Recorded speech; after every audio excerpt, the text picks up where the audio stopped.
Now more than ever, irons come in different shapes, sizes, designs. What should you look for? One of the things that I think is important is sole width, camber, and bounce. So one of the things you're going to find is a lot of game improvement and super game improvement golf clubs all have a wider sole. You may hear the term camber. Camber is a term that basically refers to how rounded the golf club is from toe to heel and from each end of the golf club, so leading edge to trailing edge.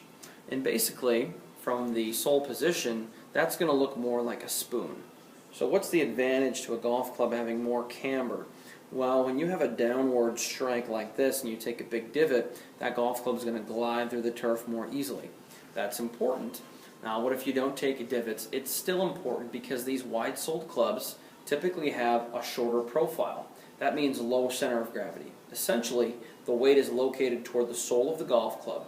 What this is going to do is create a higher launch on your shots. That's important because whether or not you're hitting a 3-iron, you need to hit the ball higher to be able to launch that ball and hit it straight. Or if, of course, you're hitting a short iron, like an 8-9 wedge into the green, that's important because you need the greater backspin to get the ball to stop when it lands. So a low center of gravity is something you may find in some of today's game improvement, and more so in the super game improvement irons. From the forward view, it's easy to see why camber is important. The bottom club has more of a rocking chair sole. What you'll notice is that's rounded, whereas the Callaway X20 in the top has more of a flatter sole.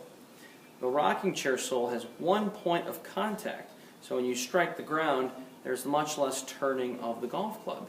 The center is the striking point. The flatter golf club is going to dig and catch more. It's also more prone to the golf club twisting at the point of impact. Another feature that I get a lot of questions about is the offset in the hosel. Almost every iron and wedge today made has a little bit and varying degrees of offset. And it depends upon the set and the manufacturer, but offset is important for two reasons. One, it allows the golf club to rotate more through the impact zone. Secondly, it lowers the center of gravity. Puts a little bit more weight in the hosel of the golf club and creates a little bit higher launch on the golf ball. This is what offset looks like. The shaft or hosel is then in front of the club face. It's important to note that this is just the tip of the iceberg and just the beginning of the conversation. There are a variety of other talking points and questions that I'm sure you golfers have out there, from shafts to head design, cavity back versus blade, muscle back, etc. But feel free to ask any questions, post them below. I'll get back to as many as possible.